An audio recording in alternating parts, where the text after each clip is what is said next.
하나님 말씀은 요한복음 1장 35절에서 51절까지 말씀 교독하겠습니다. 또 이튿날 요한이 자기 제자 중 두 사람과 함께 섰다가 예수께서 거니심을 보고 말하되 보라 하나님의 어린 양이로다. 두 제자가 그의 말을 듣고 예수를 따르거늘 예수께서 돌이켜 그 따르는 것을 보시고 물어 이르시되 무엇을 구하느냐. 이르되 랍비여 어디 계시오니까 하니 랍비는 번역하면 선생이라. 예수께서 이르시되 와서 보라. 그러므로 그들이 가서 계신 데를 보고 그날 함께 거하니 때가 10시쯤 되었더라.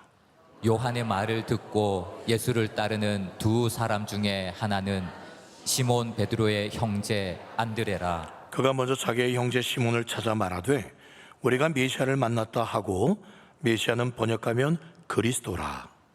데리고 예수께로 오니 예수께서 보시고 이르시되 네가 요한의 아들 시몬이니 장차 게바라 하리라 하시니라. 게바는 번역하면 베드로라. 이튿날 예수께서 갈릴리로 나가려 하시다가 빌립을 만나 이르시되 나를 따르라 하시니, 빌립은 안드레와 베드로와 한 동네 벳세다 사람이라. 빌립이 나다나엘을 찾아 이르되 모세가 율법에 기록하였고 여러 선지자가 기록한 그 일을 우리가 만났으니 요셉의 아들 나사렛 예수니라. 나다나엘이 이르되 나사렛에서 무슨 선한 것이 날 수 있느냐. 빌립이 이르되 와서 보라 하니라. 예수께서 나다나엘이 자기에게 오는 것을 보시고 그를 가리켜 이르시되 보라, 이는 참으로 이스라엘 사람이라. 그 속에 간사한 것이 없도다. 나다나엘이 이르되 어떻게 나를 아시나이까. 예수께서 대답하여 이르시되 빌립이 너를 부르기 전에 네가 무화과 나무 아래에 있을 때에 보았노라. 나다나엘이 대답하되 랍비여, 당신은 하나님의 아들이시요 당신은 이스라엘의 임금이로소이다. 예수께서 대답하여 이르시되 내가 너를 무화과 나무 아래에서 보았다 함으로 믿느냐. 이보다 더 큰 일을 보리라. 함께 읽겠습니다. 또 이르시되 진실로 진실로 너희에게 이르노니 하늘이 열리고 하나님의 사자들이 인자 위에 오르락 내리락 하는 것을 보리라 하시니라. 아멘. 여러분, 올해는 6.25 전쟁이 휴전된 70년째 되는 날입니다.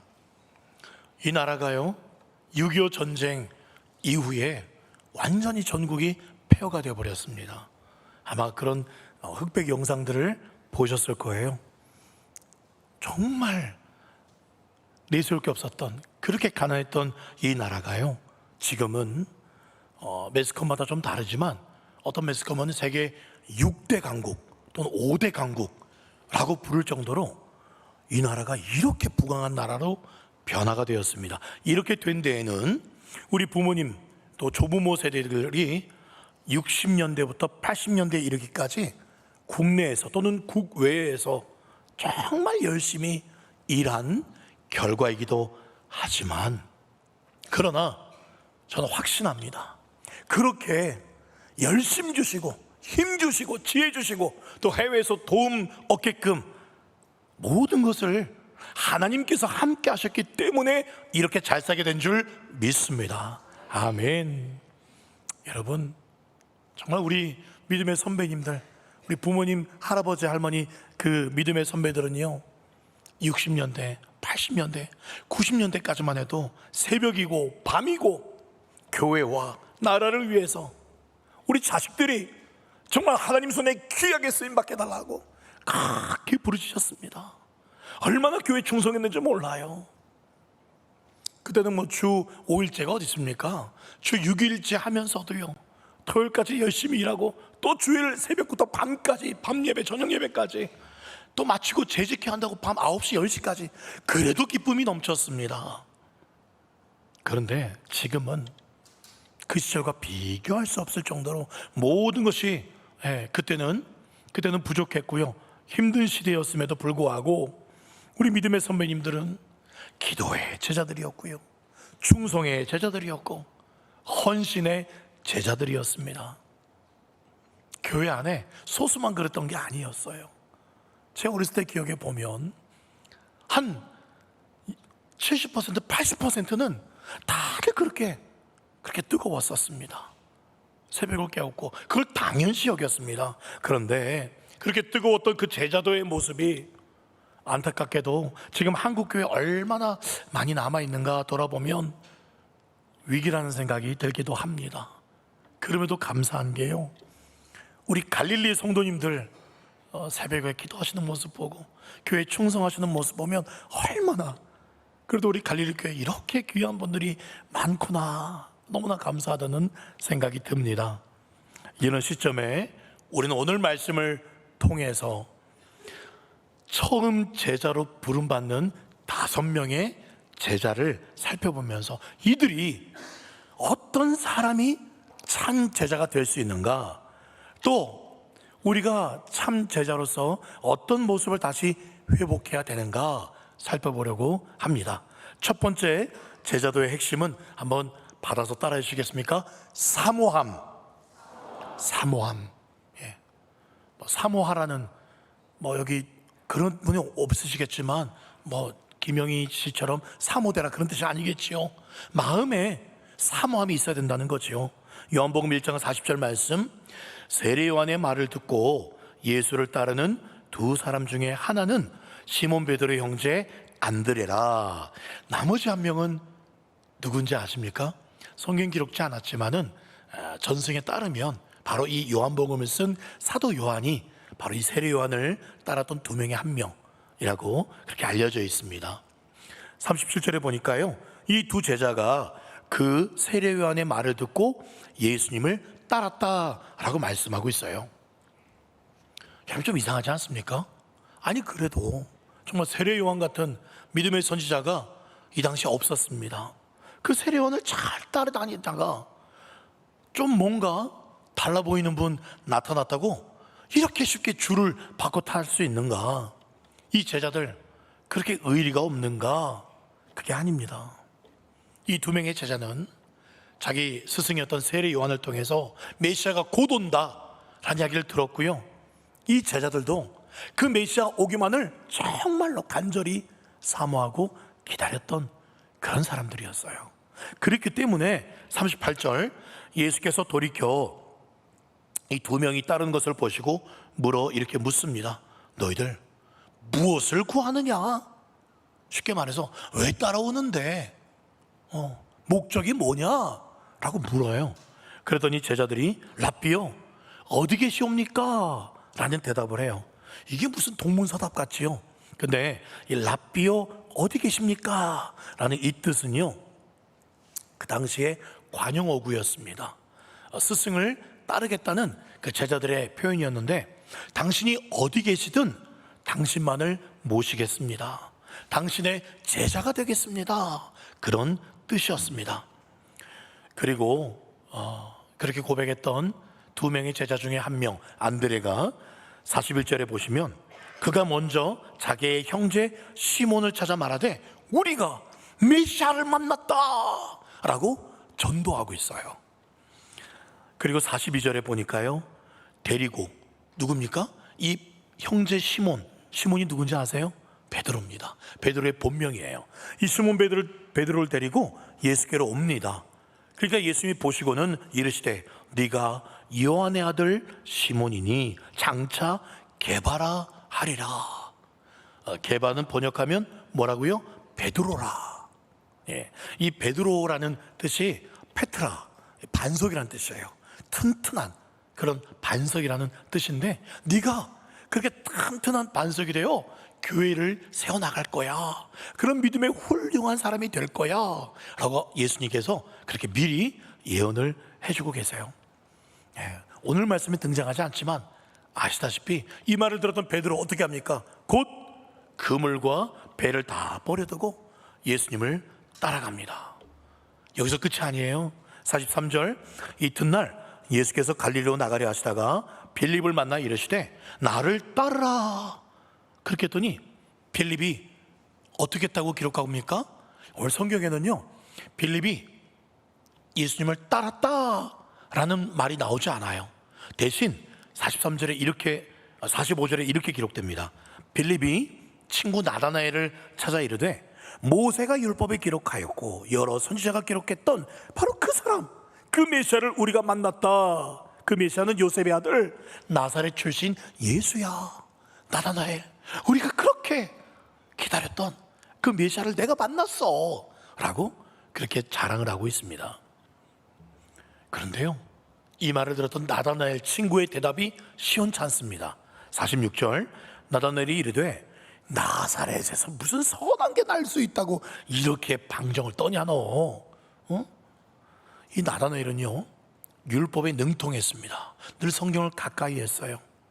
이 나다나엘 친구도요, 메시아를 오랫동안 사모해 왔었습니다. 그렇기 때문에 메시아는요, 성경에 의하면, 그 구약 성경에 의하면 미가서 말씀에 베들레헴에서 메시아가 태어난다고 분명히 나다나엘은 알고 있었습니다. 그런데 지금 친구 빌립이 나사렛 출신의 예수, 내가 방금 만나고 왔는데 진짜 메시아야 라고 말하는 게 말도 안 된다고 생각을 한 거죠. 야, 성경도 모르냐? 아무래도 메시아를 기다리고 우리가 기다렸지만 메시아는 베들레헴에서 난다 그랬어. 무슨 저기 깡촌 시골 나사렛이란 말이야 라고 했더니 빌립이 뭐라고 대답합니까? 야, 정말 멋진 말입니다. 46절 다 같이 읽어볼까요? 시작. 빌립이 이르되 와서 보라 하니라. 한마디 합니다. 와 봐, 네가 와서 직접 봐, 그렇게 말합니다. 친구 나다나엘이 야, 아유 성경도 모르냐, 무슨 나사렛이야, 그런 안 입고 온 대답을 빌립이 들었지만, 야, 다 필요 없어, 네가 와서 직접 보고 판단해 라고 말하는 거예요. 빌립은요, 그만큼 메시아를 사모해 왔고 그 메시아를 만나니까요, 확신이 든 거예요. 야, 나다나엘 쓸데없는 소리 하지 말고 그냥 와서 직접 봐, 직접 봐. 지금 빌립은 가슴이 벅차가지고요, 나다나엘이 뭔 말해도 귀에 들어오지 않아요. 그만큼 사모했던 그분을 만나니까 얼른 이 좋은 이 메시아를 친구 빨리 만나게끔 해주고 싶은 그 한 생각밖에 없었던 거죠. 그렇게 이 빌립이 얼마나 확신에 찼던지 친구 나다나엘이 이상한데 하면서 쭈뼛쭈뼛 따라갑니다. 그래서 47절 말씀, 예수께서 나다나엘이 자기에게 오는 것을 보시고 그를 가리켜 이르되 보라, 이는 참으로 이스라엘 사람이라 그 속에 간사한 것이 없도다. 나다나엘이 이르되 어떻게 나를 아십니까? 예수께서 대답해 이르시되 빌립이 너를 부르기 전에 네가 무화과 나무 아래에 있을 때 내가 너를 보고 있었어 라고 말하고 있습니다. 여러분, 여기 성경에 무화과 나무 또는 포도나무, 구약 성경에도 자주 나오는데요, 그것은 이스라엘의 번성을 상징합니다. 그 나무 아래에 랍비들이 성경을 읽으면서 그래, 이 무화과가 이렇게 번성하고 열매가 많이 맺듯이 우리 이 이스라엘을 다시 이렇게 회복해 줄 그 메시아가 올 거야 라면서 이 율법사들이나 또 랍비들은 그 무화과나무 아래에서 성경을 읽었다고 합니다. 지금 바로 나다나엘이 그런 마음으로 이 무화과나무 아래 앉아서 그 메시아를 기다리며 성경을 보고 있었던 것, 너 무슨 생각으로 그 나무 아래 앉아 있었던 거 나 알고 있었어 라는 예수님의 말씀이에요. 그리고 그 말씀을 들었던 나다나엘, 정말 웃기지도 않아요.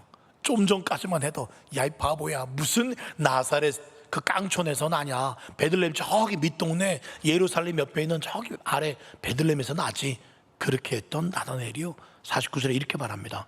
나다나엘이 대답하되 랍비여, 당신은 뭐라고요? 하나님의 아들이시요, 당신은 이스라엘의 임금입니다. 아니, 어떻게 이렇게 갑자기 180도로 바뀔 수가 있습니까? 여러분, 자기 중심을 예수님께서 아시는 것을 그가 경험했다는 거예요. 자기 그 가슴 깊이 메시아를 사모해 왔다는 그 마음을 메시아 되신 그분이 그 마음을 알아준 거예요. 마음이 통하니까, 영안이 열리니까 바로 그 메시아인 걸 알아보게 된 것이죠. 여러분, 오늘 5명의 제자를 간략하게 살펴보았어요. 안드레, 요한, 베드로, 빌립, 나다나엘. 이 5명의 제자들이요, 단번에 예수님을 따라갈 수 있었던 한 가지 이유라면 그것이 뭐라고요? 이유가 뭐라고 제가 첫 번째 따라 하셨잖아요. 그 이유가 뭐라고? 사모했기 때문에. 사모해 왔기 때문에 압니다. 사모하지 않은 사람은 예수님이 그런 말 해도 모릅니다. 우리도 마찬가지 아닐까요? 진정 주님에 대해 간절한 마음이 있다면, 정말 주님 만나고 싶고 정말 주님 은혜로 충만하고 싶은 진정한 마음이 있다면 우리 주님 반드시 여러분도 만나 주십니다. 어떤 분들은 그렇게 말해요. 목사님, 저는 그렇게 주님 간절히 만나기를 원하고 정말 은혜 받기 원하고 성령 충만 받기를 원하는데 왜 주님이 저를 안 만나 주실까요? 그런 분들이 있습니다. 여기도 그런 생각 하시는 분들이 있을 수 있습니다. 그런데 주님 뭐라고 대답하시는지 아십니까? 마태복음 7장 8절, 구하는 이마다 받을 것이요, 찾는 이가 찾아낼 것이요, 두드리는 이가 열릴 것이다. 여러분, 주님은 농담하시는 분이 아닙니다. 네가 진짜 구하고 진심으로 찾고 진심으로 두드리면 왜 안 만나주겠습니까? 우리 주님은 밖에서 우리 주님이 녹화하고 계신다고 라오디게아 교회를 향해서 문을 열고 영접하면 내가 너로 들어가 더불어 먹겠다고, 풍성하게 해주겠다고 약속하셨는데 주님이 더 만나고 싶어 하시는데 왜 안 만나게 주겠습니까? 왜 안 만나주는지 아세요? 그 이유는 나 주님 만나고 싶어요, 은혜 받고 싶어요, 말은 그렇게 하는데 또 한켠에는 그래도 돈이 필요하지, 그래도 명예가 필요하고, 아유 적당히 믿어야지 뭐 그렇게 조금 편하게, 그리고 내 자존심을 상하게 하면 나 교회 안 나가. 내 자존심이 숨겨져 있는 거예요. 그래서 주님을 만나지 못하는 겁니다.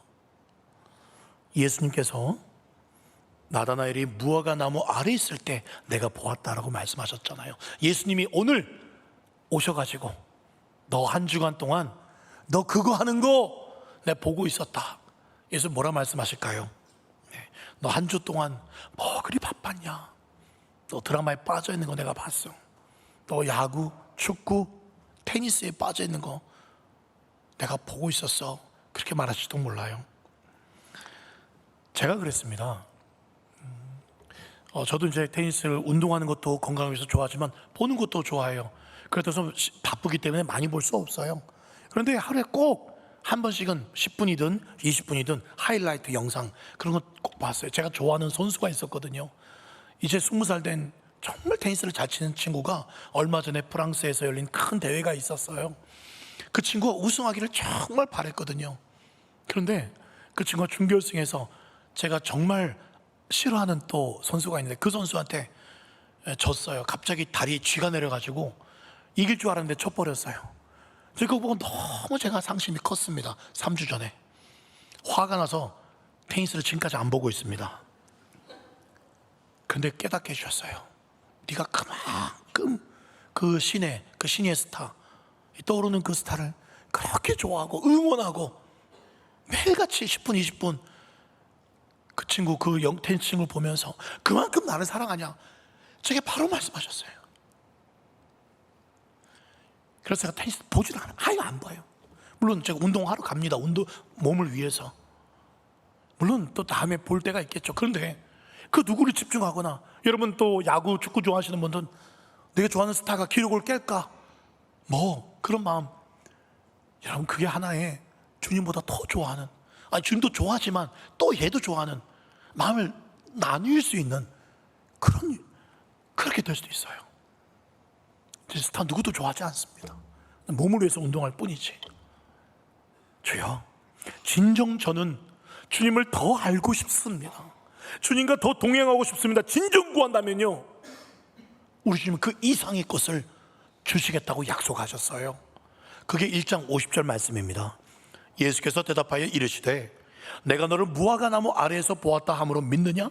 이보다 더 큰 일을 보리라. 믿습니까 여러분? 더 큰 일이 뭘까요? 51절 말씀이에요.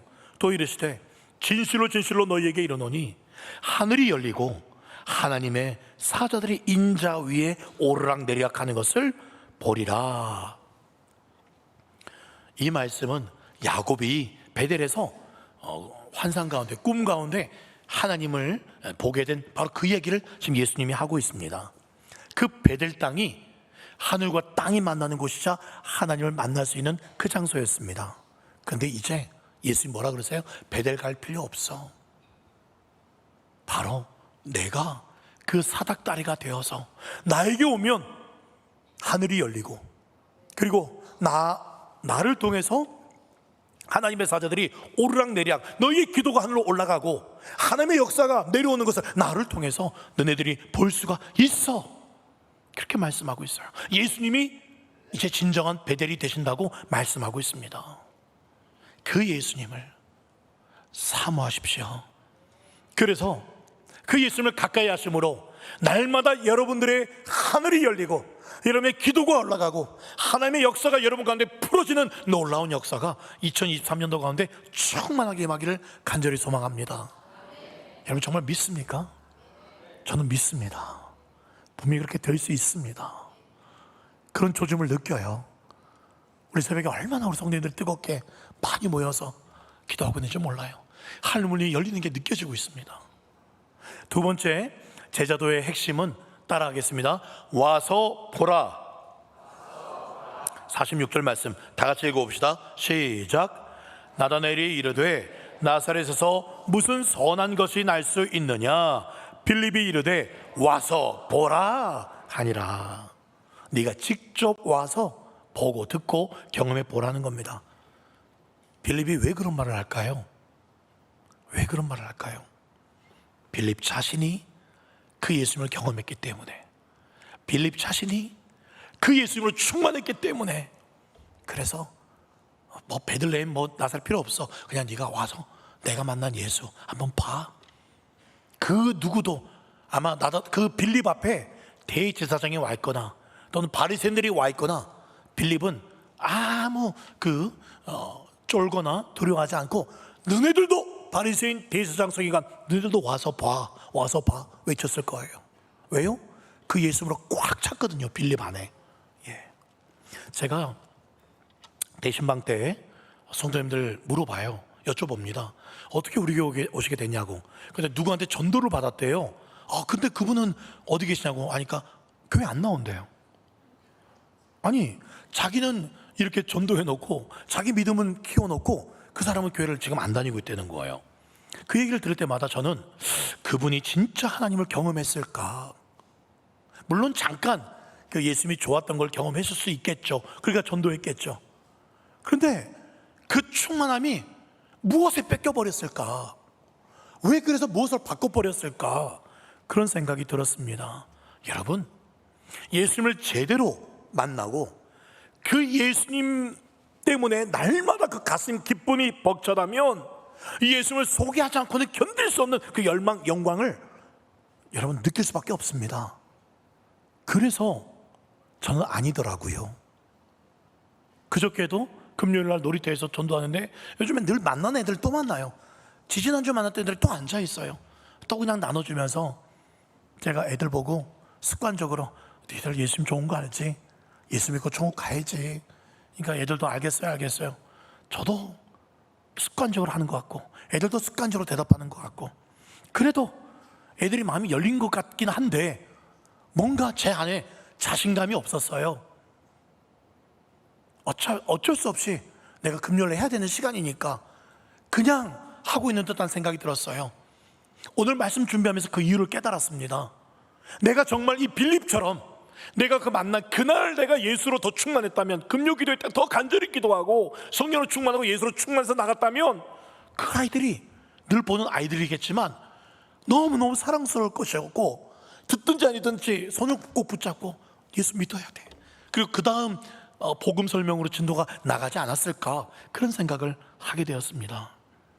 여러분, 안드레처럼 자기 형이었을 것 같아요. 베드로 와서 봐, 빌립 또 나다나엘 또 와서 봐.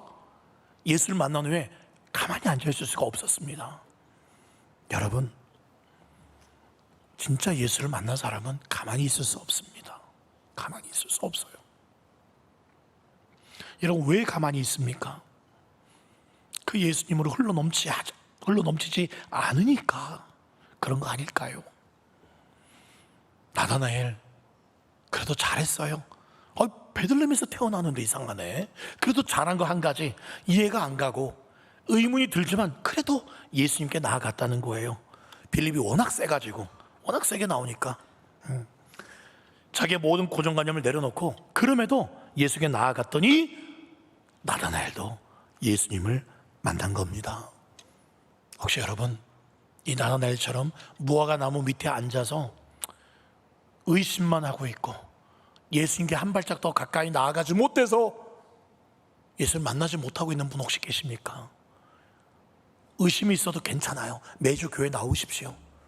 여전히 제 설교가 이해가 되지 않고 왜 저 사람은 맨날 저렇게 소리치는가 마음에 들지 않아도 계속 나오셔야 됩니다. 어느 순간 예수님께서 여러분을 만나시기 시작할 거예요. 더 가까이 나오십시오. 그 예수님이 얼마나 좋은가 경험하게 될 것입니다. 세 번째 제자도의 핵심은 따라하겠습니다. 이보다 더 큰 일을 보리라. 일 갖고는 큰 일 못 봅니다. 다시 한번, 이보다 더 큰 일을 보리라. 예, 누가요? 예수님께서 그렇게 만들어 주시겠다는 겁니다. 베드로 어떤 사람입니까? 예, 베드로가 원래 본명은 시몬이거든요.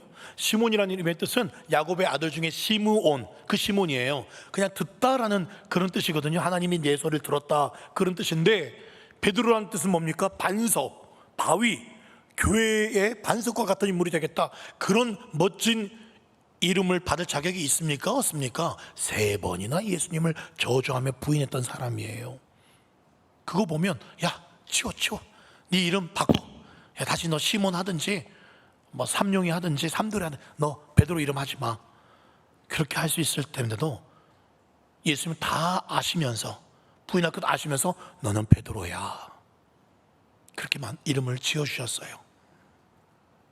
나중에 예수님이 베드로에게 요청하신 것은 딱 한 가지였습니다. 네가 나를 사랑하냐? 그거면 됐다. 너 이름 결코 바꾸지 마. 내가 지금 너는 연약할지라도 곧 성령이 오실 텐데 네 이름값대로 베드로로 만들어 줄 거야. 그렇게 말씀하십니다. 한 가지만 지켜, 베드로야. 나로부터 도망만 가지 마. 가룟 유다는 자기가 의롭다고, 예수님 나를 팔아버렸다고 저렇게 자기 목매달아 죽었는데, 그래서 멋지게 보인 것처럼 보이지만 저게 잘못이야. 너는 어떤 일이 있어도 나 도망가지 마.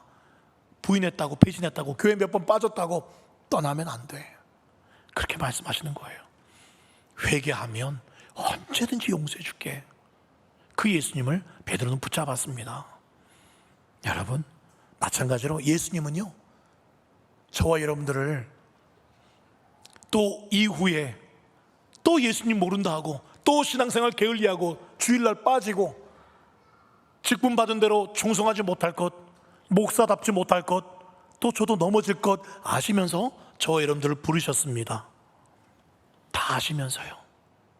오늘 요한의 아들 시모나, 요한의 아들이라는 베드로의 과거를 아셨던 주님은 지금 시모나 부르셨거든요. 지금 현재 어부 시모나, 현재의 베드로를 아셨고, 장차 너를 개바 베드로라고 할 거야. 장차 미래에 어떤 인물이 될까? 예수님은 베드로의 과거, 현재, 미래를 다 아시며 부르셨습니다. 마찬가지예요. 저 여러분들 과거가 어땠는지, 지금 현재 어떤 믿음 상태인지, 앞으로 또 어떻게 할지 주님은 다 아시면서도 괜찮아, 우리를 부르고 계십니다. 내가 너를 만들어 갈 거야. 더 큰 일을 하게끔 내가 도와줄 거야. 빌립보서 1장 6절 말씀, 너희 안에서 착한 일을 시작하신 이가 그래서 예수의 날까지 이루실 줄을 우리는 확신하노라. 에베소서 2장 22절, 너희도 성령 안에서 하나님이 거하실 처소가 되게 하여 예수 그리스도 안에서 지어져 가느니라. 내가 만들 거야. 내가 만들 거야. 제가 이 갈릴리 교회 첫 이제 최종 후보가 되었다는 전화를 받으면서 아직도 잊지 못하는 전화 속에 그 장로님의 말씀은 이거였습니다. 목사님이 사람이기 때문에 부족한 것 있을 것입니다. 그러나 우리 갈릴리 교회가 목사님을 섬겨가면서 목사님을 더 훌륭한 목사님으로 저희가 섬기며 만들어 갈 것입니다. 걱정하지 말고 오십시오. 저 그 한마디를 평생 잊을 수 없을 것 같아요. 네. 그렇게 우리 갈릴리 교회도 그렇게 1년 8개월 동안 정말 부족한 사람을 잘 따라주셨고 또 기도해 주셨습니다. 여러분들 뿐만 아니라 우리 주님이 제 인생을, 여러분의 인생을 그렇게 책임져 주실 줄 믿습니다. 그런데 문제는요, 이렇게 뜨거웠던 제자들 나중에 어떻게 됩니까? 나중에는 세례 요한까지도 그 예수님 진짜 예수 맞나? 왜 내가 감옥에 갇혀 있는데 왜 나를 안 꺼내주시지? 그분이 진짜 맞는지 물어봐라. 세례 요한도 마음이 흔들렸고요. 그리고 제자들도 예수님이 이 로마로부터 구원해줄 그런 정치적인 그런 메시아 해방자로 생각했습니다. 결국 자기들끼리 싸웁니다. 누가 높냐 싸우고요. 한 자리 차지하려고. 여러분, 결국 그들은 초심을 잃어버리고 잘못 착각하고 예수님을 따랐던 겁니다. 혹시 여러분들은 어떻습니까? 처음 여러분을 불러주시고 구원해 주신 것만 해도 감사한데 또 직분 맡겨주시고 나를 집사님으로, 나를 권사님으로, 나를 장립집사님으로, 장로님으로, 목사로 이렇게 세워주셨는데, 그런데 시간이 지나면서 왜 나는 권사가 안 되지? 나는 왜 장로가 안 되지? 거기에 예수 사랑이 아니라 거기에 여러분, 왜 사람들은 나를 알아주지 않지? 나는 왜 회장이 되지 않지? 여러분, 우리도 하나님 앞에 시작할 땐 순전하게 시작한 것 같은데 어느새 양손에는요 세속적인 것을 갈망하고 있는 그런 나 자신을 발견할 때가 있습니다. 저도 늘 조심스러워요. 여러분, 만약에 주님께서요, 우리가 주님 따라가는데 너 내 따라오는 이유가 뭔데? 너 진정 나 따라오면서 무엇을 원하니? 라고 물어보신다면 여러분 뭐라고 대답하시겠습니까? 제가 한 사람만 소개하고 말씀을 맺으려고 합니다. 이지웅이라는 목사님 계세요. 우리 목사님들은 잘 아시고 또 우리 옛날에 몇 년 전 다니엘 기도회 때 이지웅 목사님 또 메시지도 전해주셨고요. 한국에 정말 이분만은 정말 성경을 잘 풀어주시는 그런 분도 잘 없어요. 많이 집회도 다니시는 젊은 목사님이신데 이분이 군대에서요 교회 간다고 고참들에게 군화발로 군화로 심장을 맞았어요. 가슴을. 그래서 심장이 다쳤어요. 군대 병원에 입원을 했는데 근데 군대 병원에 갔더니 거기도 고참들이 있는 거예요. 다른 고참들이. 근데 옆 병상에 같은 부대는 아니었지만 병장인 또 다른 군인이 비슷한 심장 질환으로 와 있었어요. 심장에 피가 안 통하니까 늘 누군가 좀 주물러 줘야 돼요. 그래서 이제 갓 들어온 이등병 이지웅 목사를 와서 주무르라는 거예요. 그래서 주무르는데 군의관이 그걸 봤어요. 아니 너 주무르면 안 돼. 너도 심장이 안 좋은데 너 주무르면 안 돼. 그렇게 했대요. 근데 군의관이 나가니까 또 그 병장 고치가 와서 빨리 주물러. 그래서 하루에 2시간씩 그렇게 주물렀는데 어느 날 새벽 2시에 깨우더래요. 나 몸이 안 좋으니까 또 주무르라는 거예요. 그리고 새벽 4시까지 주물렀대요. 그리고 이 목사님이 그때 군대 때 교회 간다고 그렇게 맞았기 때문에 병원에서는 누가 타치 안 하니까 병원에 있을 때에는 심장이 좀 안 좋지만 걸어갈 수 있으니까 새벽 기도를 나갔다는 거예요. 새벽 4시 넘어서 이제 병장님 새벽 기도를 가야 됩니다 라고 했더니 이 고참이 이렇게 말해요. 네가 믿는 예수가 어떤 분이냐? 야, 복음이 뭐냐? 그렇게 묻더래요. 그랬더니 이중 목사님이 이 고참이 더 주무르라는 핑계로 그런 또 나한테 이야기를 꺼내는구나. 그렇게 알고 제가 지금 새벽기도 갔다 와서 그럼 제가 가르쳐 드리겠다고. 그래서 얼른 도망치다시피 새벽기도를 갔대요. 그리고 돌아왔더니 5시 반. 근데 병상이 하나 안 보여요. 그 고참 병상이에요. 옆 병상에 물어보니까 너 나가고 30분 뒤에 심장 마비로 죽었다는 거예요. 이 목사님이 충격을 받습니다. 그 병장 고참은 만약에 지옥 같다면 100%내 책임이다. 하나님이 이 병장의 생명을 가져가시기 전에 마지막 나에게 복음을 듣게 하시려고 그렇게 말을 꺼내셨는데, 내가 그 주무르기 싫어서 핑계 삼아 도망간 거, 완전 충격에 빠지고 트라우마에 사로잡힙니다. 병원에서 의가사 제대하고 전도사가 되었습니다.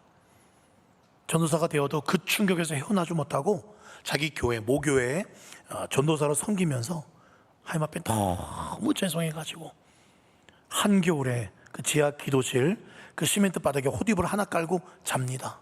나 같은 놈은 도저히 따뜻한 방에서 잘 수 없어. 그렇게 3년을 그 시멘트 찬 바닥에서 자면서 그렇게 사역을 했대요, 전도사로. 근데 하루는 목사님이 지하에 소리가 나서 내려왔더니 이 전도사가 기도하고 또 자고 있는 거예요. 그래서 이 추운데 이 녀석이 이 보일러도 안 켜고서 보일러를 딱 켜주고 나갔대요. 너 왜 이렇게 보일러 안 켰어? 빨리 켜고 이렇게 따뜻하게 자 하고 한마디 하고 나가셨는데, 나가자마자 또 보일러를 껐어요. 나 같은 놈은 보일러 틀 자격이 없어. 그 고참을 지옥 가게 만든 나 같은 놈. 그래서 너무 죄송한 마음에 전도를 축원하였습니다. 처음 갔을 때 50명 모이던 고등부 애들을 3개월 만에 200명이 되어요. 하루 빠지면 그 집에 찾아가서 집집마다 신방합니다. 믿지 않는 아버지가 때리기도 합니다. 어느 날 비 오는 날 결석한 아이 집에 갔더니 비닐하우스 집에 살고 있더래요. 그래서 그 아버지한테 혼나면서 또 그 아이 밖에 데리고 나와서 영접기도 시키는데, 그 땅바닥에 그 흙바닥에 앉아서 그 아이 끌어안고 영접기도 시키는데 장대비가 쏟아지더래요. 장대비 맞으면서도 하나님 꼭 이 아이 예수 믿게 달라고 그렇게 물 진흙바닥에서 그렇게 그 아이와 기도했다는 거예요. 그렇게 사역도 열심히 했는데, 그렇게 하면서 하나님한테 잘 보이려고 어떻게 하면 하나님 화 풀어드릴까, 그렇게 사역을 열심히 했답니다. 신학대학원을 졸업하고 몸도 마음도 지쳐 잠시 스위스에 거기 예수 전도단이라는 DTS 훈련에 들어가게 됩니다. 거기서 약한 몸을 이끌고 겨우겨우 수업 듣고 그 수업 시간에 심장이 아파서 엎드려 있는데, 근데 거기 스위스니까 전 세계에서 모이다 보니까 한 남아프리카 공화국에서 온 흑인 형제가 자기 앞에 딱 서더니 자기를 이렇게 안아주더래요. 그러면서 영어로 자기가 예언을 해주겠다는 겁니다. 그런데 이 목사님은 원래 보수적인 그런 교단에서 자랐기 때문에 예언, 환상, 이런 거는 이건 다 끝났어, 이건 다 이단이야, 그런 생각을 가지고 있었는데, 이 흑인이 와서 예언을 하나 해주겠다고 하나님께서 지금 감동하셔서 너에게 말씀하라고 하셔. 그래서 말하겠다는 거 자기가 안 들으려다가 그냥 한번 들어보았대요. 근데 이렇게 흑인이 이렇게 말하더래요, 영어로. 첫 마디가 사랑하는 아들아, 그때 보일러 왜 안 틀었니? 그걸 영어로 말하더래요. 그때 보일러 왜 안 틀었니? 내가 보일러 켜주려고 담임 목사님 보냈는데 너 왜 다시 껐니? 이걸 흑인이 영어로 이야기를 하더라는 거예요. 너무 놀란 거예요. 그래도 이상해, 이 예언 이런 건데 이상한 거야. 만약에 이 흑인 형제 입에서 내가 그때 비 오는 날 장대비 맞으면서 그 아이 품고 기도해 준 거, 그 얘기하면 나는 이 흑인이 하는 말 하나님께서 하는 말로 믿겠어, 속으로 그렇게 생각을 했대요. 근데 이 흑인이 이어서 말합니다. 너 기억나냐?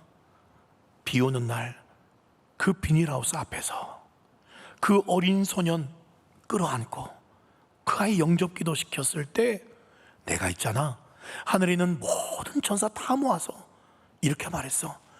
얘들아 봐라, 쟤가 내 아들이야, 내 사랑하는 아들이야. 그렇게 내가 천사들 앞에서 너를 자랑했단다. 네가 나를 위해서 그 3년 동안 그렇게 죽어라 전도하고 그렇게 충성했던 거 내 책에 다 써놨어. 나 그거 매일 그거 읽는단다. 내가 널 얼마나 사랑한 줄, 얼마나 널 자랑스럽게 생각한 줄 너는 아냐?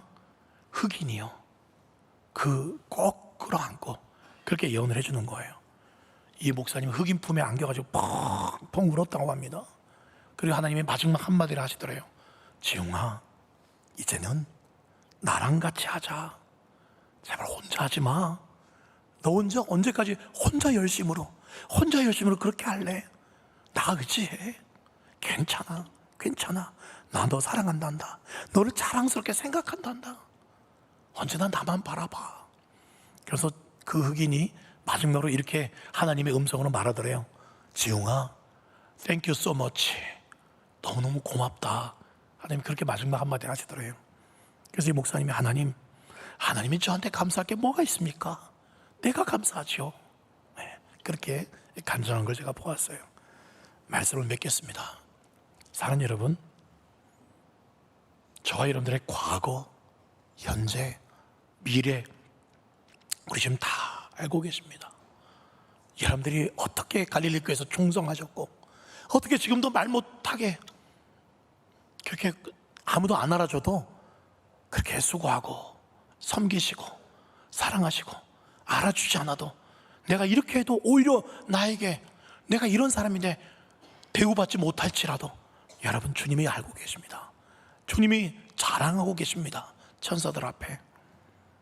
사랑하는 여러분, 천국은요 화려하기 때문에 천국이 아닙니다.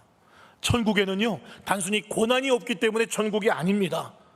천국에는 내 주님이 계시기 때문에 천국이에요. 여러분의 삶에 그 주님이 24시간 함께 하신다면 어디 가나 천국이지 않겠습니까? 그렇게 주님만 찾고 따라가기만 하면, 주님 손 꼭 붙잡으면 주님께서 이보다 더 큰 일을 하게 하실 줄 믿습니다. 더욱 그 주님 사모하시고 와서 봐 라고 외칠 정도로 그 주님으로 충만하시고 더욱 그 주님 손에 붙들림 바 되어 귀하게 쓰임받는 참된 제자 되시기를 예수님의 이름으로 축원드립니다. 아멘.